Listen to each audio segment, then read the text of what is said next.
वर्तते हरि। पृथक्ता वर्तते हरि मतलब स्वयं हरि ही श्रीमद् भागवत के रूप में विराजमान है। ये भगवान का शब्दमय श्री विग्रह है। जैसे परशुराम भगवान का श्री विग्रह पत्थर शिला का बना हुआ है, मगर स्थापन किसका हुआ है उस पत्थर शिला में? भगवान परशुराम का हुआ है। ऐसे ही इन कागज के पन्नों में स्थापन किसका हुआ है? इसमें भगवान श्री कृष्ण का हुआ। स्वयं भगवान श्रीमन्नारायण की पूरी शक्ति श्रीमद् भागवत में समाहित है।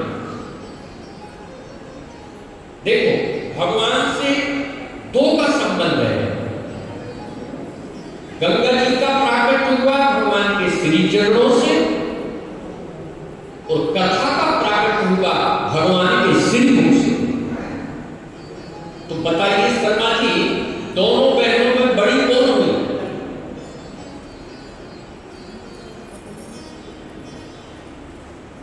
जिनका चरणों से प्राकट्य हुआ वो गंगा जी है, और जिनका मुख से प्राकट्य हुआ है वो श्रीमद् भागवत कथा है। बोलिए श्रीमद् भागवत महापुराण की। तेयम बांधमयी मूर्ति, ये भगवान श्री कृष्ण का शब्दमय श्री विग्रह है। आप इतने लोग यहाँ पर बैठे हैं, सिर्फ अपने हृदय में एक भाव को सजो करके यहाँ पर बैठे कि हम भगवान श्री कृष्ण के सामने ही बैठे।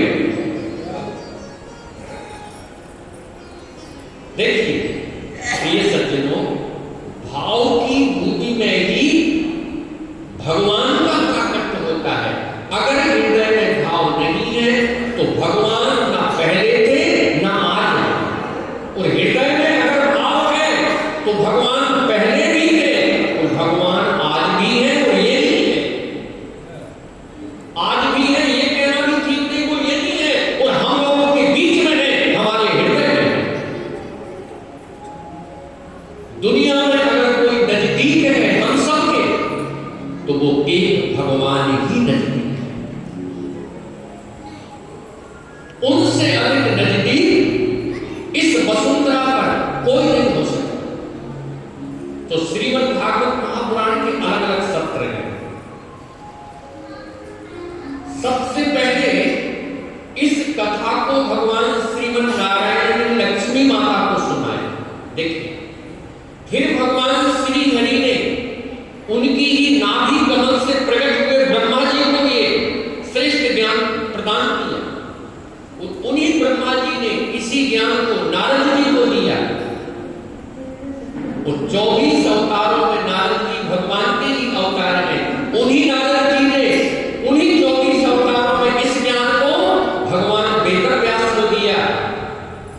और इसी भागवत के ज्ञान को वेदव्यास भगवान ने 18,000 श्लोक रच करके अपने पुत्र परमहंस सुखदेव को दिए।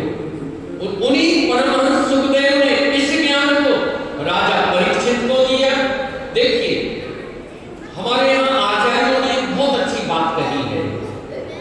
परंपरा से विपरीत जो ज्ञान है, हमने उसका स्वागत नहीं किया है। किसका स्वागत नहीं किया?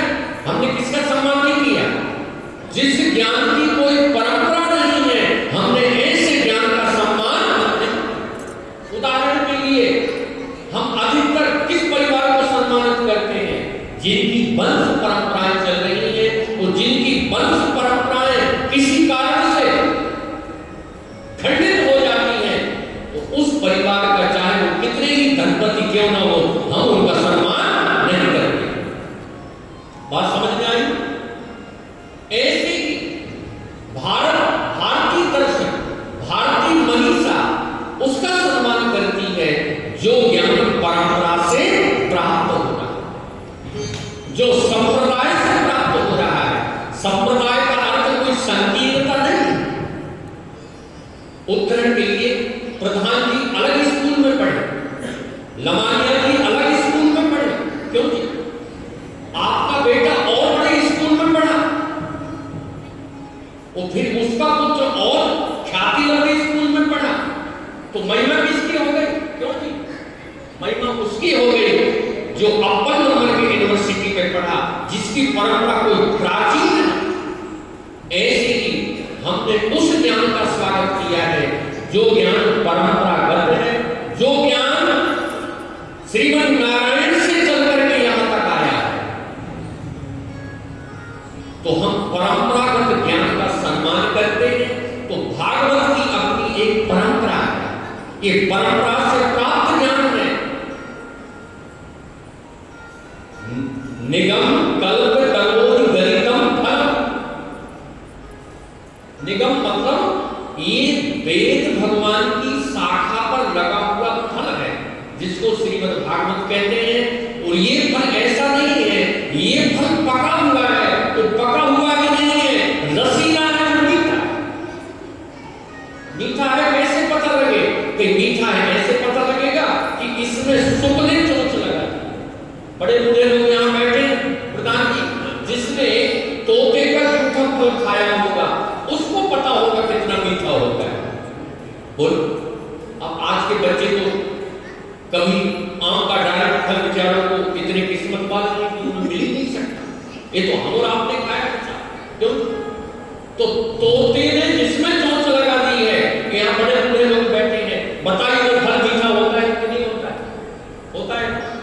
ऐसे ही वेद की शाखा पर लगा हुआ फल, इसमें सुखरूपी तोते की जब का चोंच का स्पर्श प्राप्त हो गया तो ये फल और भी रसीला हो गया, मीठा हो गया।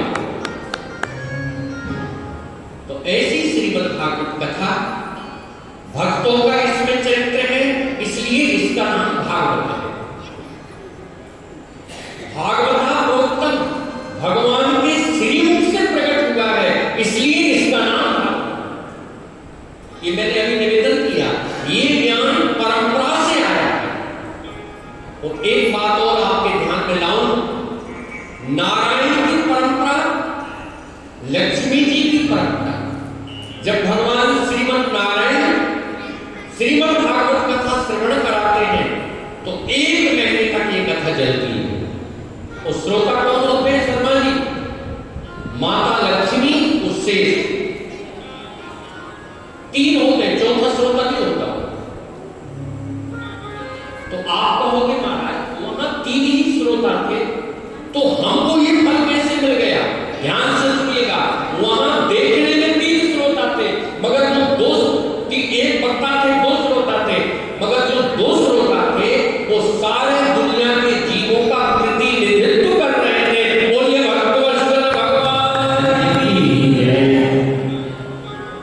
आपसे मैं निवेदन करूं, शेष के रूप में संतु जीवाचार्य, और जगन माता के रूप में महालक्ष्मी। क्यों? तो ये 2 श्रोता सिर्फ 2 नहीं थे, कहने को 2 थे, मगर सारी दुनिया के जीवों की प्रतिष्ठा इन 2 श्रोताओं में है। इन 2 श्रोताओं ने कथा सुनी है, समझ लो समस्त जीव के कल्याण के लिए उन्होंने कथा सुनी। तो जब नारायण कथा कहते हैं तो माता लक्ष्मी को शेष श्रोता होते हैं, और माता लक्ष्मी कथा कहती हैं तो नारायण और शेष श्रोता होते हैं। हमारे यहाँ नारायण कहते हैं जिसमें समस्त जीवों का, देखो भगवान कहां शयन करते हैं? भगवान श्रीमद् नारायण समस्त जीवों के हृदय में शयन करते हैं। एक अर्थ ये हुआ। और दूसरा अर्थ हुआ नारायण शब्द का, समस्त जीव जिसमें शयन करते हैं उस परमात्मा का नाम है श्रीमद् नारायण। बोलिए लक्ष्मी नारायण भगवान की जय। जब आप अपने घर से निकले, आप अपने वाहन पर बैठे और आपके मुख से नाम प्रकट हुआ, श्रीमद् नारायण, श्रीमद् नारायण, श्रीमद् नारायण,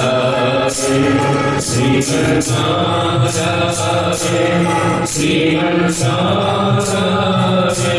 श्रीमद् नारायण, श्रीमद् नारायण, श्रीमद् नारायण, श्रीमद् नारायण,